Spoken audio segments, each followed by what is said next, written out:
আমাদের সবচাইতে বছর একটা দামি দিন আসছে, কারো জানা আছে দিনটা? জোরে বলুন, কি দিন? বাহ, খুব খুশি আপনাদের দেখে আমি, আপনারা বোঝেন খুব সুন্দর। অক্ষয় তৃতীয়ার দিন, এইটা বারবার আপনারা জেনে যাবেন এখানে। অক্ষয় তৃতীয়া মানে কি? অক্ষয় মানে যার কোনো ক্ষয় নাই। দাদা ভাইয়েরা যারা কীর্তন শুনতে এসছেন, অক্ষয় তৃতীয়ার দিনে শুভ হালখাতা হয়। অক্ষয় মানে কি? যার কোনো ক্ষয় নাই। অক্ষয় তৃতীয়ার দিন ভালো কাজ করবেন, ওটা অক্ষয় থাকবে, আর খারাপ কাজ করবেন, ওটাও অক্ষয় থাকবে। অক্ষয় তৃতীয়ার দিনে সবচাইতে দামি কাজ, সেদিন যদি কেউ গৃহপ্রবেশ করতে পারে, বাড়ি তৈরি করার পর অক্ষয় তৃতীয়ার দিন যদি কেউ গৃহপ্রবেশ করতে পারে, সবচাইতে ভালো। একটু তাকাবেন, অক্ষয় তৃতীয়ার দিন মা গঙ্গা পৃথিবীতে প্রথম অবতরণ করেছিলেন। তাকান, অক্ষয় তৃতীয়ার দিনে দ্রৌপদীর বস্ত্রণ হচ্ছিল, ভগবান বস্ত্র জোগাড় করেছিল। অক্ষয় তৃতীয়ার দিনে সুদামার দারিদ্রতা ভগবান দূর করেছিল, সেটা অক্ষয় তৃতীয়ার দিন। ভগবানের সপ্তম অবতার পরশুরাম, ষষ্ঠ অবতার পরশুরাম, তার আবির্ভাব অক্ষয় তৃতীয়ার দিনে। যদি হিমালয়ে যান, চারটা তীর্থস্থান আছে, চারটা মন্দির আছে, একটা গঙ্গোত্রী, একটা যমুনোত্রী, একটা কেদারনাথ, একটা বদ্রীনাথ। আশ্চর্য হবেন আপনারা, ওটা ভাতৃ দ্বিতীয়ার দিন বন্ধ করা হয় মন্দিরগুলো, একটা প্রদীপ জ্বালিয়ে, আর অক্ষয় তৃতীয়ার দিন ভক্তদের শুভ দর্শন করার জন্যে খুলে দেওয়া হয়। বছরের 4টি দিন খুব গুরুত্বপূর্ণ। পয়লা বৈশাখ, অক্ষয় তৃতীয়া, কার্তিক মাসের 1 তারিখ, আর একটা হচ্ছে বিজয়া দশমী। ওর মধ্যে শ্রেষ্ঠ হচ্ছে কি? শ্রেষ্ঠ হচ্ছে ওর মধ্যে অক্ষয় তৃতীয়া। অক্ষয় তৃতীয়ার দিন সোনা কিনতে পারলে ভালো। সোনা তো কেনা সবার ক্ষমতা নাই। জ্যোতিষশাস্ত্র পরিষ্কার করে বলছে, অক্ষয় তৃতীয়ার দিনে এই কাজটা করলে দারুণ লাভ। কী লাভ মা? অক্ষয় তৃতীয়ার দিন আপনি কি করবেন? অক্ষয় তৃতীয়ার দিন আপনি ডাল কিনতে পারেন, যে কোনো ডাল, যে কোনো ডাল, খাবার যে ডাল কেনেন না, যে আস্তে আস্তে আস্তে, এই যে কোনো ডাল আপনি অক্ষয় তৃতীয়ার দিন কিনতে পারেন। দেখবেন ইন্দ্রদেবের কোষাধ্যক্ষর নাম কুবের, যার নাম ধনকুবের। মায়েরা লক্ষ্য করবেন, এই ধনকুবের কিন্তু কি করে ধনকুবের হলো না, মহাদেবকে সন্তুষ্ট করে ওই দিন কিন্তু কোষাধ্যক্ষ হয়েছিল, ধনকুবের হয়েছিল। তাই অক্ষয় তৃতীয়ার দিন যদি কেউ মহাদেবের পুজো করতে পারেন, আপনার লাভ আছে। এই জন্য আপনাদের কাছে নিবেদন রইল, অক্ষয় তৃতীয়ার দিনটা আপনারা পালন করুন, দেখবেন শুভ অক্ষয় তৃতীয়া। এই সময় বাড়ি নির্মাণে কাজ করতে নেই, এই সময় প্রবেশটা হচ্ছে আসল। তবে অক্ষয় তৃতীয়ার দিন আপনারা লক্ষ্মী পুজো করতে পারেন। ঘরে কোনো নোংরা রাখবেন না, ঘরকে পরিষ্কার রাখবেন, এ কথা মাথায় রাখবেন। বলুন, শুভ অক্ষয় তৃতীয়া কি? শুভ অক্ষয় তৃতীয়া কি? শুভ অক্ষয় তৃতীয়া কি? অক্ষয় তৃতীয়ার দিন সকাল সকাল স্নান করে আপনারা একটু ভগবানের পুজো করবেন, গীতা পাঠ করবেন। বলছে কিছু ভালো লাগুক আর না লাগুক, খাও একটু তিতা, ইচ্ছা করুক আর না করুক, পড়ো একটু গীতা। ভালো লাগুক আর না লাগুক, শরীরের জন্যে খাও একটু তিতা, ইচ্ছা করুক আর না করুক, পড়ো একটু গীতা। ক্ষুদিরাম বসু তিনি গীতা পড়েছিলেন। ক্ষুদিরাম বসু যখন ফাঁসি হচ্ছে, তখন লোকে কি করছে? লোকে কি করছে? কাঁদছে। ক্ষুদিরাম বসু হাসছে। সে জানতে পেরেছে গীতা শ্লোক পড়ে, দেহিন হস্মিন যথা কৌমারং যৌবনং জরা তথা দেহান্তর প্রাপ্তি ধীরস্তত্ব নমজ্জুতি। মায়েরা, সে জানতে পেরে গেছে জীবনের মানে। ও জানে দেহটার মৃত্যু হলো, আত্মার মৃত্যু হলো না। আমি চলে যাব, আমার দেহ রয়ে যাবে, কিন্তু আত্মা চলে যাবে। এ শিক্ষা হয়েছে। এইদিকে তাকাবেন, সুভাষচন্দ্র বসু গীতা পড়তেন। মহাত্মা গান্ধীকে দেখবেন আপনারা, নিজের মাকে মা বলতেন, গীতাকে মা বলতেন। গীতা যদি দামি না হয়, এইদিকে তাকাবেন, এইদিকে তাকাবেন, গীতা যদি দামি না হয়, তাহলে বলুন তো মায়েরা, এক জায়গায় গিয়ে বলা হয়, যাহা বলিব সত্য বলিব, সত্য ছাড়া মিথ্যা বলিব না। কোথায় বলা হয়? জোরে বলুন, আমি জোরে শুনতে যাই।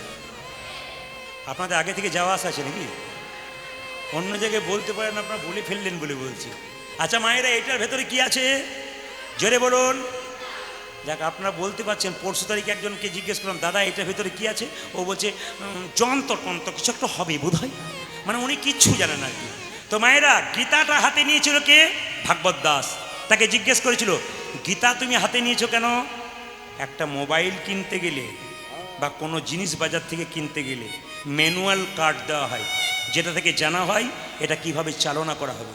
ঠিক সেরকম এই গীতা হচ্ছে মানুষের জীবনটা কিভাবে পরিচালনা করবে, তার জন্য শ্রীমদ্ ভাগবত গীতার দরকার আছে। গীতা পড়ো হিন্দু ভাই, গীতা পড়ো হিন্দু ভাই। গীতার মতো গ্রন্থ নাই, গীতাতে কোনো ভুল নাই। বলবেন প্রদীপ বাবু, কোর্টে গিয়ে হাত দিয়ে বলে যাহা বলিব সত্য বলিব, সত্য ছাড়া মিথ্যা বলিব না, তারপর ভুরি ভুরি মিথ্যা কথা বলতে থাকে, তাহলে জিতে যায় কি লাভ হলো?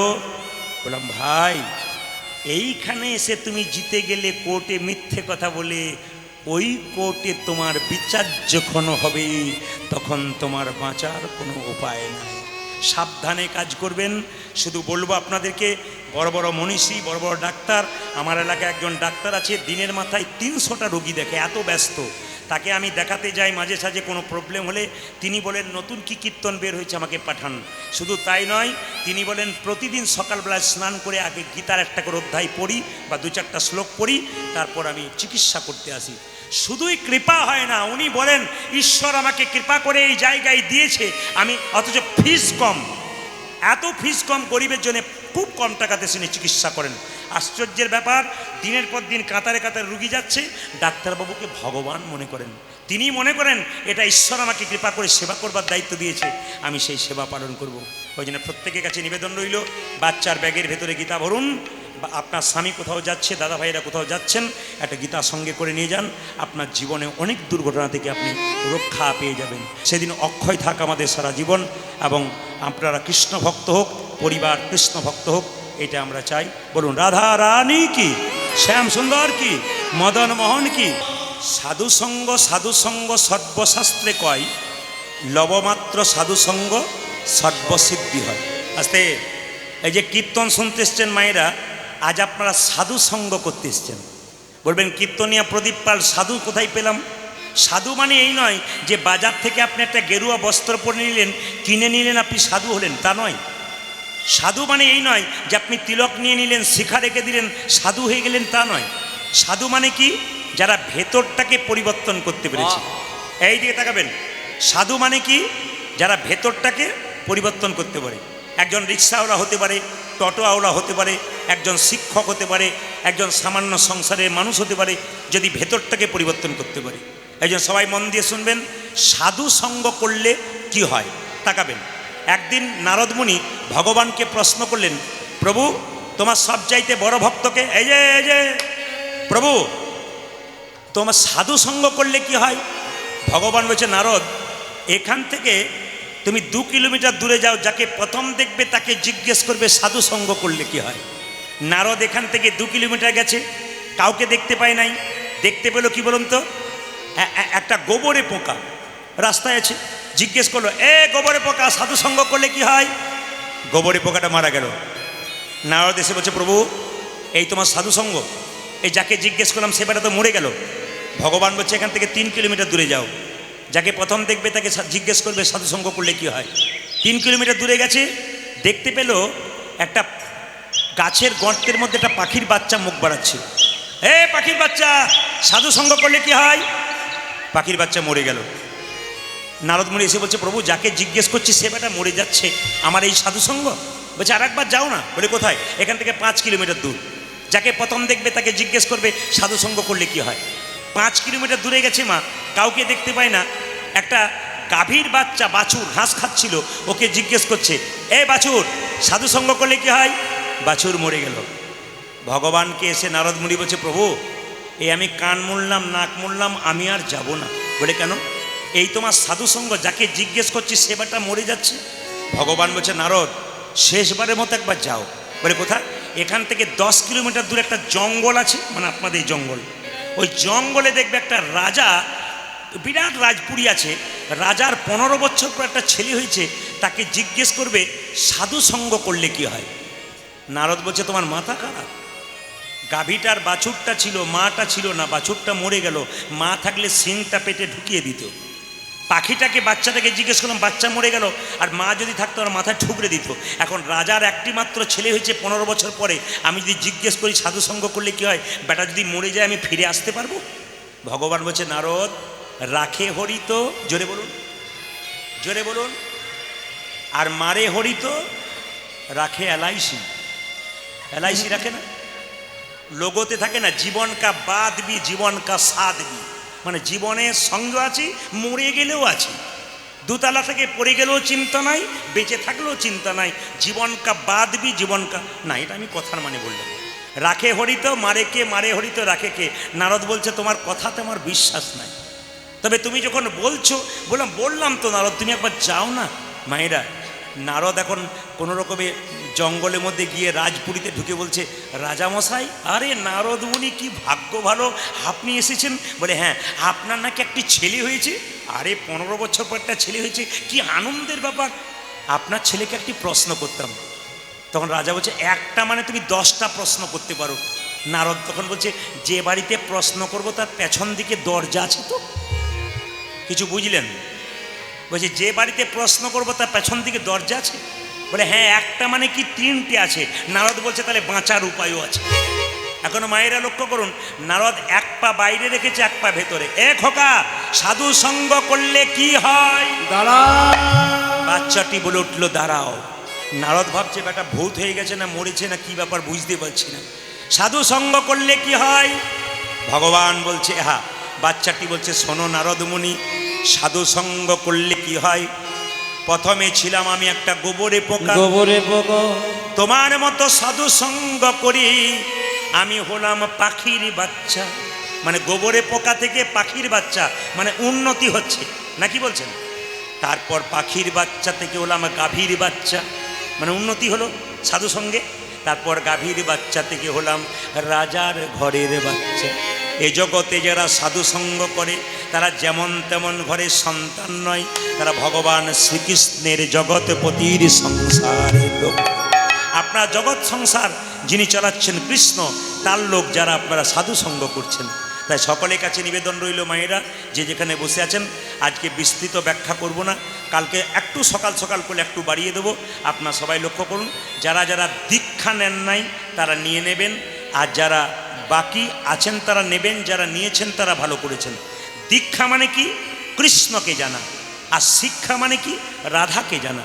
সবাই লক্ষ্য করুন, দীক্ষা মন্ত্র যারা ভজন করবেন, কোন আসনে বসে ভজন করবেন একটু জেনে নিন। কম্বলের আসন সবচাইতে বেস্ট। যদি না পান তাহলে কুশ ঘাসের আসন ভালো। যদি না পান তবু নিচে বসে করবেন না, যে কোনো একটা আসন নেবেন। কোন দিকে মুখ করে দীক্ষা মন্ত্র ভজন করতে হয়? উত্তর দিকে কিংবা পূর্ব দিকে।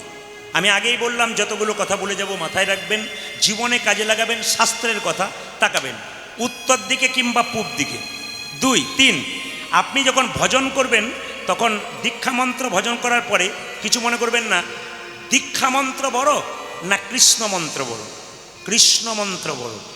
দীক্ষা মন্ত্র ভজন করবার আগে মহামন্ত্র হরে কৃষ্ণ কৃষ্ণ কৃষ্ণ হরে হরে, হরে রাম রাম রাম হরে হরে, কতগুলো নিয়ম। দীক্ষা মন্ত্র ভজন করবার আগে যে গুরু দিয়েছে তাকে স্মরণ করতে হয় প্রথমে। কেন? গুরু বিনা যে জন গোবিন্দ ভজে সে পাপী নরকে মজে। 2, আচ্ছা 3, এইবার বলে রাখি, আসন থেকে যখন উঠবেন তখন কিন্তু আসনের জলটা একটু কি করবেন, আসনের নিচে একটু জল দিয়ে দেবেন। আসনটা তুললেন তো মন্ত্র ভজন করার পর একটু জল দিয়ে দিলেন, সেই জলটা চোখে মুখে নিয়ে একটু প্রণাম করলেন। কেন? শাস্ত্র বলছে আপনি যে মন্ত্র ভজন করছেন সেই ফল পাক্কা পাবেন, ইন্দ্রদেব যাতে চুরি করে না নেয় তার জন্য আসনটা তুলে আসনের নিচে একটু জল দিয়ে মুখে চোখে নিয়ে নিতে হবে। এইবার বলি, গুরু করবেন প্রদীপ পালের নিবেদন নয়, রামকৃষ্ণ ঠাকুরের নিবেদন। আপনারা পাকা গুরু করবেন, যাকে তাকে গুরু করা নিষেধ। আপনার শরীরে রোগ হয়েছে, আপনি পাকা ডাক্তার দেখাবেন, আপনার রোগ সারবে। আপনি কাঁচা ডাক্তার দেখাবেন, আপনার রোগ বাড়বে। গুরু করবেন কিন্তু বেছে বেছে, আমার কথা নয়, ঠাকুর পরমহংসদেব বললেন বেছে বেছে গুরু করো। একটু শুনবেন, যখনই মন্ত্র নিলেন তখন থেকে আপনার ভগবান ভজনা শুরু হয়ে গেল। আপনি কি ভাবছেন যে গোপালকে সেবা করব মন্ত্র না নিয়ে? তা নয়, গুরুর কাছ থেকে জানতে হয়। কিন্তু সেই গুরু পাকা হবে তবে তো, তিনি জানেনই না, আপনাকে জানাবেন কি করে? এই জন্যে শাস্ত্রে বলেছে কিবা বিপ্র কিবা শূদ্র ন্যাসিক জ্ঞানে নয়, কৃষ্ণ তত্ত্ববেত্তা যেই সেই গুরু হয়। গুরু যে জাতিতে ব্রাহ্মণ হবে তা নয়, শাস্ত্র বলে দিয়েছে। মহাপ্রভু বলেছেন চৈতন্য চৈতামিতে দেখবেন কি লেখা আছে, কিবা বিপ্র কিবা শূদ্র ন্যাসিক জ্ঞানে নয়, কৃষ্ণ তত্ত্ববেত্তা যেই সেই গুরু হয়। গুরু যে কোনো জন হতে পারে, যদি তার কাছে তত্ত্ব থাকে, তার কাছে জ্ঞান থাকে, আপনার কিছু হলে তাকে জিজ্ঞেস করতে পারবেন, ইনি পাকা গুরু। একটু প্রমাণ দিয়ে দিই, মায়েরা শুনুন। যখনই দীক্ষা নেবেন তখন থেকে গোবিন্দ ভজন করার অধিকার পাবেন, তার আগে আপনি পাবেন না। কারণ গুরু আপনাকে শিখিয়ে দেবে কেমন করে ভজন করতে হয়।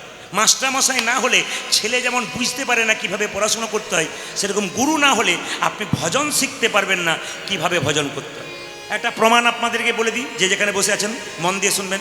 আমার পাশের বাড়িতে একটি মেয়ে দীক্ষা নিয়েছে, তো গুরু বাবা তার বাড়িতে এসেছে। তো গুরু বাবা জিজ্ঞেস করছে, মা এলাম। মেয়েটি তখন বলছে, বাবা এসেছেন যখন আপনার পাটা একটু ধুয়ে দিই। অবশ্যই গুরু এলে পা ধুয়ে দিতে হয়। তো যখন গুরুদেবের পাটা ধুয়ে দিয়েছে, তখন গুরুকে বলছে, বাবা তাহলে আস্তে আস্তে এবার একটু জল দিয়ে দিয়ে আপনি খান, জল পান করুন, একটু জল পান করুন, আপনি খান। সঙ্গে সঙ্গে বলছে যে তোর হাতে এখন জল পান করবো না। বলে কেন? তোর এখনো সাধন ভজন পাকা হয়নি।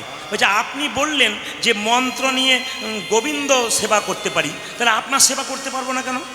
তখন বলছে না না, পরের বছর দেখবো, এখন তোর 1 বছর পূর্ণ হোক, তারপর তোর হাতে খাবো। বলছে বাবা তাহলে আমার হাতে জল খাবেন না, তাহলে এক কাজ করুন, 1 বোতল মিনারেলস ওয়াটার এনে দিই, ওই জলটা খাবেন। বলছে কোনো অসুবিধা নাই। তোর মেয়েটি বলছে, বাবা এই যে মিনারেলস ওয়াটারের বোতলে জলটা ভরেছে, এ কোন জাতের লোক আপনি কি করে বুঝলেন? জোরে বলুন হ্যাঁ না না, যুক্তির কথা নয় কি? এই যে বোতলে জলটা ভরেছে, কোন জাতের লোক আপনি কি করে বুঝলেন? ও নোংরা হাতে ভরে নেয়, আপনি কি করে বুঝলেন? তখন গুরুদেব বলছে, অত কথায় কাজ নেই, তুই আমাকে একটা গ্যাস সিলিন্ডার এনে দে, আমি রান্না করে খাবো। বলছে ওতেও বিপদ আছে। বলে কেন? যে গ্যাস সিলিন্ডারটা দেবো তাতে কালকে যে এরকম এরকম রান্না হয় না, আপনি কি করে বুঝলেন? বলে তোর বাড়িতে খাবার দরকার নাই, সামান্য মুড়ি এনে দে, আমি চিবিয়ে চলে যাব। বলছে তাতেও আরও বড় বিপদ। বলে কেন? মুড়ির কলে গেছেন? বলে যাই নাই। বলে গিয়ে একবার দেখবেন। বলে কেন? যত না মুড়ি পায়ে হাতে নাড়াচাড়া করা হয়, তার চাইতে বেশি পায়ে নাড়াচাড়া করা হয়, আপনি খাবেন কি করে? গুরু নিতাই গৌর হরিবোল হয়ে গেছে। গুরু যেন এইরকম না হয়, যখনই আপনাকে মন্ত্র দেবে তখন আপনার হাতে সে সেবা গ্রহণ করবে। এ কথা জেনে নিন, আপনি গুরু বাড়ি যাবেন, খালি হাতে যাবেন না। কিন্তু গুরু যখন আপনার বাড়িতে আসবে, এ নিয়ম নয় যে তিনিও খালি হাতে আসবেন, এ নিয়ম নয়। তিনিও 1 প্যাকেট মিষ্টি, 4 পিস মিষ্টি আনবে, কেন বাচ্চাগুলো আছে তো, ছুটে আসবে, কিছু নিয়ে আসতে হয়। এই জন্য আপনাদের কাছে নিবেদন রইল, গুরু মন্ত্র যারা নিয়েছেন তারা ভালো করেছেন, বেশি ব্যাখ্যা করব না। কেউ যদি বিপদে পড়ে ভগবানের মন্দিরে গিয়ে বারবার কাঁদে, তার কাছে আমার প্রশ্ন থাকবে, আপনি ওনাকে কিছু দেবেন তবে তো উনি আপনাকে দেবে, না কি বলছেন বলুন? আপনাকে আপনি ওনাকে কিছু দেবেন তবে তো উনি আপনাকে কিছু দেবে। আপনি হরিনাম শুনলেন না, হরিবোল বললেন না, আর বিপদে পড়বেন তখন পায়ে ধরবেন, উনি শুনবেন কেন? ব্যাংকে টাকা জমা দেবেন তবে তো আপনি টাকা তুলতে যাবেন, জমা না দিলে আপনি তুলবেন কি করে? সেরকম হরিনামের ব্যাংকে ভক্তি সম্পদ জমা না দিলে কৃপা সম্পদ পাওয়ার কোনো সম্ভাবনা নেই। এই 4টা দিন আপনাদের শপথ করতে হবে যে 365 দিনের মধ্যে প্রত্যেকটা দিন আপনারা ঘুমাচ্ছেন। ভগবান পরীক্ষা করে দেখছে, সব রাত্রি তুমি ঘুমাচ্ছ তোমার জন্যে, আমার জন্য কটা রাত্রি দিচ্ছ। আজকে তিনি পরীক্ষা করছেন। কটা আপেল কটা কলা মন্দিরে দিলেন ভগবান ওটা দেখে না। মান মনা মদ ভক্ত মানে কি? তুমি তোমার মনটা ভগবানকে দিলে কিনা। সবচাইতে প্রিয় জিনিস ভগবানের মন, আপনাদের মন। কটা আপেল কটা লেবু নিলেন ওটা দেখেন না, কি ভাব নিয়ে গেলেন, অহংকারের মন নিয়ে না ভক্তির মন নিয়ে। আজকে যারা কীর্তন শুনছেন, আমি বুঝতে পারবো না, আপনাদের ভেতরে ঢুকতে পারবো না, উনি কিন্তু আপনাদের ভেতরে কথা জানতে পারবেন, আপনি কি ভাবছেন আর কি শুনছেন, এটা কিন্তু ওনার ভাবনা। এই জন্য আমার বারবার নিবেদন রইল, এই কয়েকটা দিন কৃপা বলে মহাপ্রভুর কাছে বসতে পেরেছেন, মানে খুব ভাগ্যবান যারা তারা বসতে পারে। কেন বলুন তো? এত রাত্রিতে অসুস্থ ব্যক্তি 1 ঘন্টার বেশি থাকতে পারে না, পাক্কা কথা। এত রাত্রিতে একজন 81 বছরের মা হরিবাসরে বসতে পারে না, কিন্তু তবু বসে কেন? তার কৃপা থাকে বলে। রোগ হলে ওষুধ খাবেন, অন্য কিছু দেখবেন, রাত জাগার দরকার নেই, কিন্তু ভগবানের নামে রাত জাগুন, ভগবান কৃপা আপনাকে অবশ্যই করবে। তাই স্বয়ং মহাপ্রভু প্রত্যেকটা জীবের দ্বারে নাম দেবেন বলে 2টি হাত তুলে প্রেমের ঠাকুর নবদ্বীপের পথ দিয়ে যাচ্ছেন। শ্রী গৌরাঙ্গ প্রেমের ঠাকুর প্রেম বিলাতে এলো নদিয়ায়।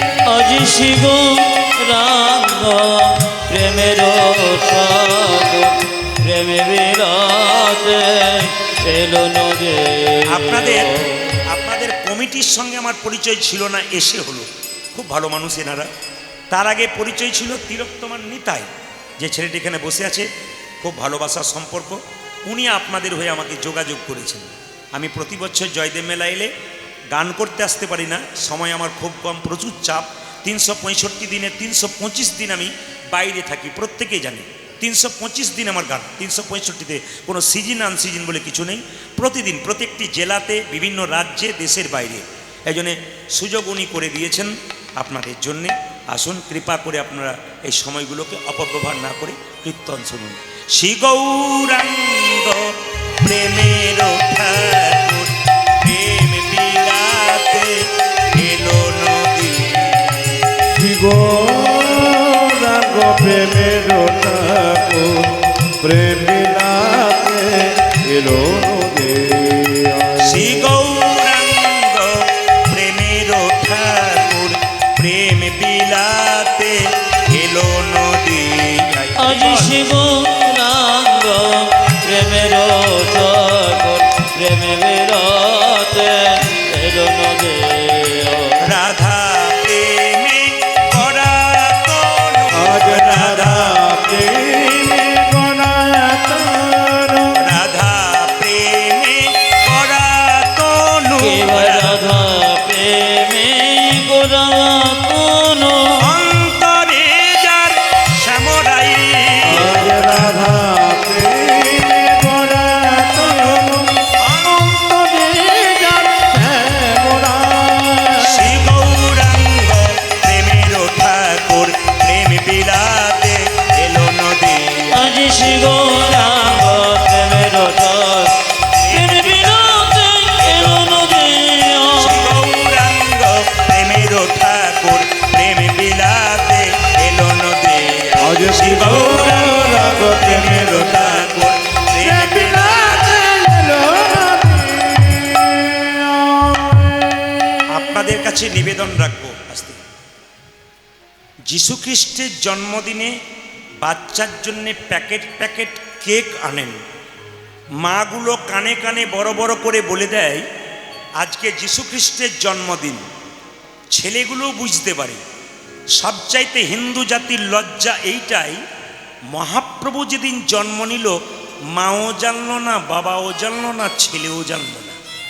আর সবচাইতে লজ্জার ব্যাপার, হরিবাসরের নাম করা উচিত নয়, সেই দিন কিন্তু দেখবেন দোল পূর্ণিমার দিনে একবারে এত গর্ধব আমরা, এত অমানুষ আমরা, দোল পূর্ণিমার দিনে দেখবেন এই দোকানে বেশি ভিড় হয়। মানে আমরা বুঝিই না যে সেদিন কলিযুগের ভগবান বাড়িতে এলেন। মায়েরা, মহাপ্রভু দোল পূর্ণিমার দিন সচিমাতার কোল আলো করে এসেছিলেন। এ প্রত্যেকের কাছে প্রদীপ পালের নিবেদন রইল, দিনগুলোকে মনে রাখবেন। দোল পূর্ণিমার দিন যার বাড়িতে আমিষ হয়, মহাপ্রভুর কৃপা তার কাছ থেকে সরে যায়।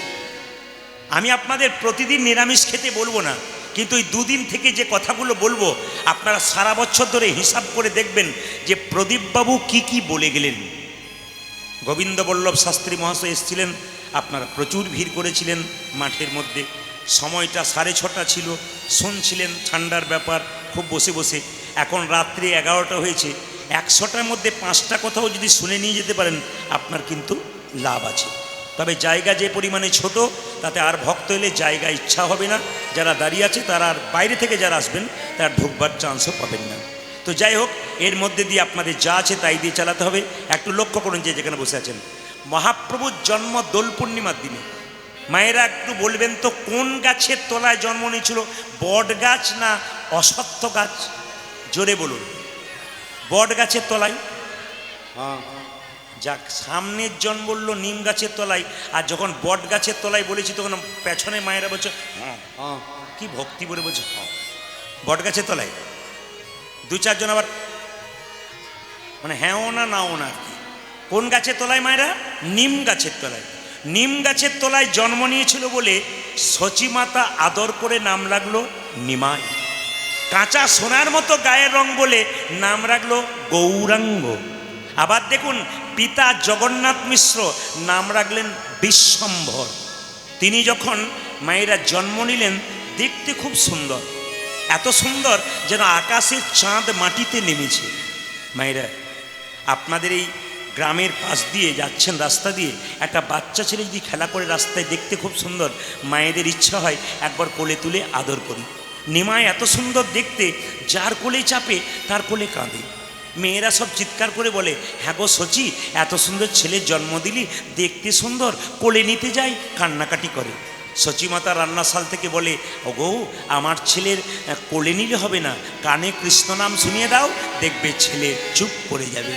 নিমাইকে কোলে নিয়ে পাড়ার মেয়েরা বলতো, এই নিমাই বল কৃষ্ণা কৃষ্ণা কৃষ্ণা কৃষ্ণা কৃষ্ণা কৃষ্ণা কৃষ্ণা কৃষ্ণা কৃষ্ণা কৃষ্ণা কৃষ্ণা কৃষ্ণা কৃষ্ণা কৃষ্ণা। উলধ্বনি কৃষ্ণ কৃষ্ণ কৃষ্ণ কৃষ্ণ কৃষ্ণ কৃষ্ণ কৃষ্ণ হে কৃষ্ণ কৃষ্ণ কৃষ্ণ কৃষ্ণ কৃষ্ণ কৃষ্ণ কৃষ্ণ হে কৃষ্ণা কৃষ্ণা কৃষ্ণা কৃষ্ণা কৃষ্ণা কৃষ্ণা কৃষ্ণা হে কৃষ্ণা কৃষ্ণা কৃষ্ণা কৃষ্ণা কৃষ্ণা কৃষ্ণা কৃষ্ণা হে। রাজা কৃষ্ণ কৃষ্ণ কৃষ্ণ কৃষ্ণ কৃষ্ণ কৃষ্ণ কৃষ্ণ হে কৃষ্ণ কৃষ্ণ কৃষ্ণ কৃষ্ণ কৃষ্ণ কৃষ্ণ হে কৃষ্ণ হে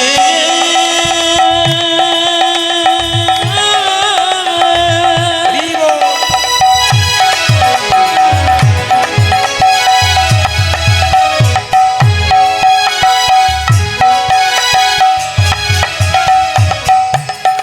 কৃষ্ণ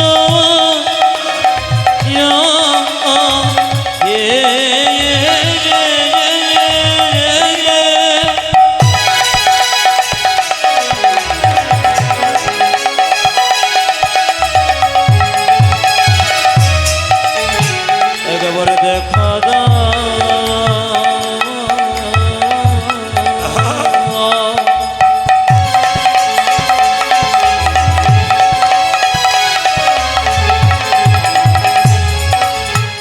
কৃষ্ণ কৃষ্ণ হে কৃষ্ণ মোজিয়ে কৃষ্ণ হে কৃষ্ণ মোজিয়ে কৃষ্ণ হে কৃষ্ণ মোজিয়ে প্রথম বিয়ে হয়েছিল লক্ষ্মীপ্রিয়ার সঙ্গে। ও মায়েরা, সাপে কেটে মারা গেল, 5 বছর সংসার করেছিল। কীর্তন শুনতে আসবেন, মহাপ্রভুর সম্বন্ধে আগে জানতে হবে। মহাপ্রভু 5 বছর লক্ষ্মীপ্রিয়ার সঙ্গে সম্পর্ক করেছিল, মানে সংসার করেছিল।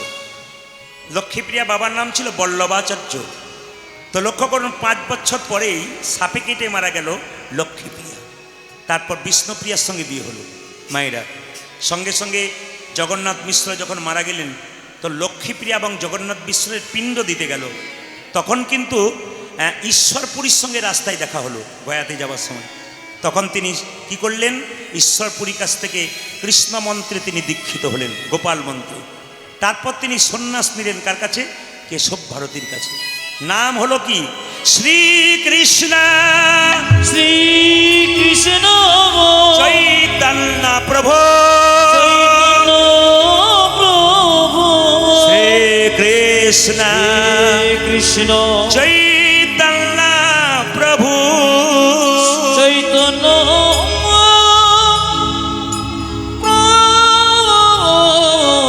প্রভু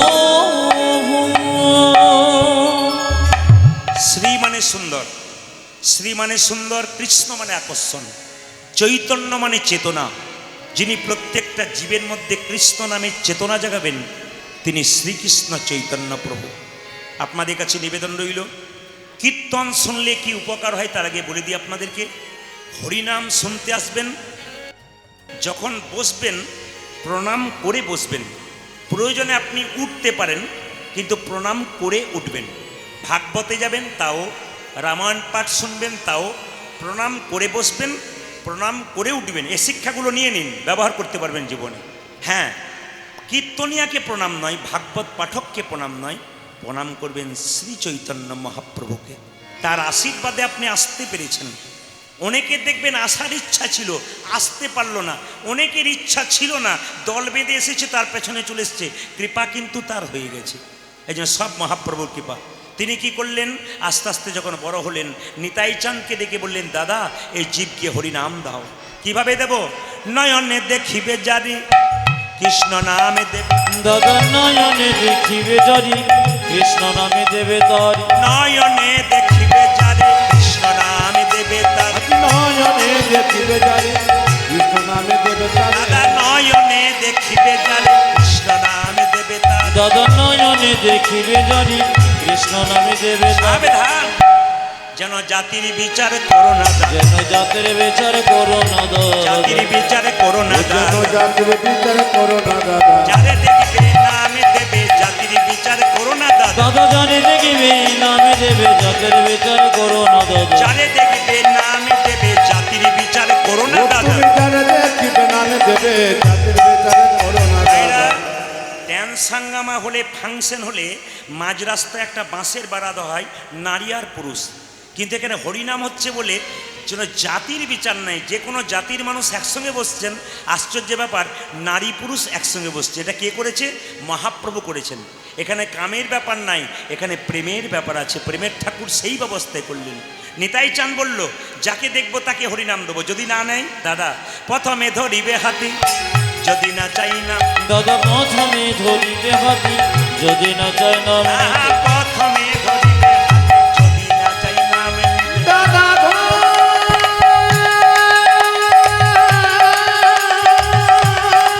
নিতাই গৌর হরি হরি গো।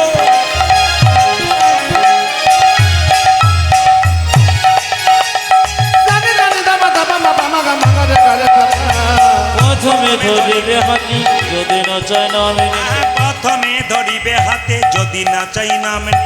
প্রথমে ধরিবে হাতি, যদি না চায় না মেনে। এই যে হাতে ধরে বলবে, দাদা হাতে ধরে বলবে গো। হাতে ধরে বলবে, যে হাতে ধরে বলবে বলে বলাবে হরি বলবে হরি, হাতে ধরে বলবে হরি। দাদা বলাবে ঘড়ি বলবে ঘড়ি, হাতে ধরে বলবে গো। বলাবে হরি বলবে হরি, হাতে ধরে বলবে ও হরি। তুমি বলবে ঘড়ি বলবে ঘড়ি হাতে ধরে বলবে ঘড়ি। হাতে ধরার পর যদি হরিনাম না নেয়, শেষ উপায় একটা আছে, পাছে তারও লোটাইবে পাই। ও ওই দাদা, দাদা গো, পাশে তারো, পাশে তারো, লোটাইবে পাই।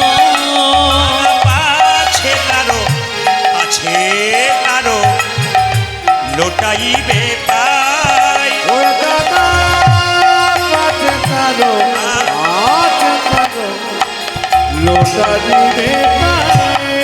বলি পায়ে ধরে বলবে হরি, দাদা পায়ে ধরে বলবে ঘড়ি।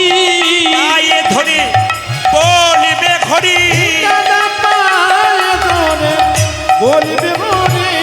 বলাবে ঘড়ি বলবে ঘড়ি, পায়ে ধরে বলবে ঘড়ি। দাদা বলবে ঘড়ি, বলবে ঘড়ি, পায়ে ধরে বলবে ঘড়ি। বলবে ঘড়ি বলবে ঘড়ি। দাদা পায়ে ধরে বলবে ঘড়ি, বলবে ঘড়ি বলবে ঘড়ি। দাদা পায়ে ধরে বলবে ঘড়ি। দাদা পায়ে ধরে বলবে ঘড়ি। আছে তারো, আছে তারো, লোটা জিবে